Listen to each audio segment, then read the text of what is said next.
Here's the parable of the rich fool, Luke chapter 12. The prosperity test is faithfully trusting and serving God when you have more than you'll ever need. You have more than you know what to do with. Will you still serve God? And this is a test that a lot of people fail. I'll show you why. Luke 12 and verse 13.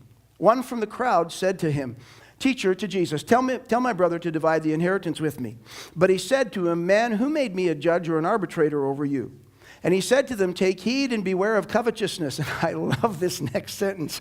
"For one's life does not consist in the abundance of the things he possesses." Oh my goodness. That one right there sinks most of our boats. When somebody drives up in a really, really nice car and then you drive up in yours. And I drive up in mine and then you think like, oh man, We were in Hollywood a few years ago. We were doing an outreach thing, a prayer thing in L.A. The G8 thing was in L.A. And the place that we were staying in was one of the hotels where a lot of the stars come. And Tom Hanks came into the thing one morning and different guys. But I'm telling you, go out in the parking lot of that place, and it's like Porsches and Lamborghinis and Bentleys. And, if you don't have a Mercedes or an Audi or a Beamer or something, you're like, what do you work here? Literally. I'm not saying whether they're right or wrong. I'm just simply saying in that neighborhood, those people all buy those things, and that's normal. There's nothing different. There's nothing. The homes start at $3 and $4 million. Those for the cheap homes. It's just the way. Why? Because they've got money, and that's the way that they live. So when it comes to us, what's our purpose? Okay, let me read this.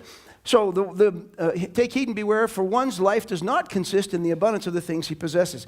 Then he spoke a parable to them, saying, the ground of a certain rich man yielded plentifully, and he thought within himself, what'll I do, since I have no room to store my crops? So he said, I know what I'll do. I will pull down my barns and build bigger ones, and there I will store all my crops and my goods. And I will say to my soul, soul, you have many goods laid up for many years. Take your ease, eat, drink, and be merry. And God said to him, I like to say this with a black accent, fool. Southern states, that's the way they talk. Yo, fool. God said, fool, this night your soul will be required of you.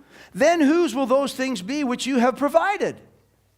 Notice that he didn't call the man a fool because he had a whole bunch of things. It was the same God that said to Abraham, I'll bless your storehouses, that there won't be room enough to receive. Isn't that what our God said? Isn't that what the scripture says? I'll bless you that there won't be room enough to receive. So this guy's being blessed more than he has room to receive, but God calls him a fool, and the next sentence says why? So is he who lays up treasure for himself and is not rich toward God. Why? Proverbs 132 says this, prosperity will destroy the fool. I have a New King James. My New King James says complacency. And I remember I was looking all over for that scripture. I was like, God, I thought that scripture was in Proverbs. Prosperity will destroy the fool. And I flipped back and forth, and I kept seeing complacency. And I was like, well, that's not the one. Then I looked up the root word. And the root word means this: security, abundance, ease, or prosperity.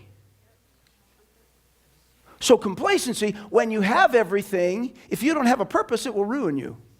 Because you'll withdraw from the thing and the calling and the thing, the destiny that God put upon your life. I thought, isn't that interesting? What will get people through the prosperity test is purpose. The rich man failed the test. Listen to me. Look up here for a sec. The rich man failed the test because all of his prosperity went like this. You fool, you're going to die tonight. Then what's going to happen with all of that? See, it was like, and then I will say to my soul, eat, drink, and be merry. It was all about me. It was all about this right here. And God said, then who will those things be? If the guy had things set up that his goods could be a blessing to other people, he wouldn't have been called a fool. Because if he was going to lose his life that night, he was smart enough to operate in purpose and make sure that all the stuff that he had went out and was a blessing, that it did something.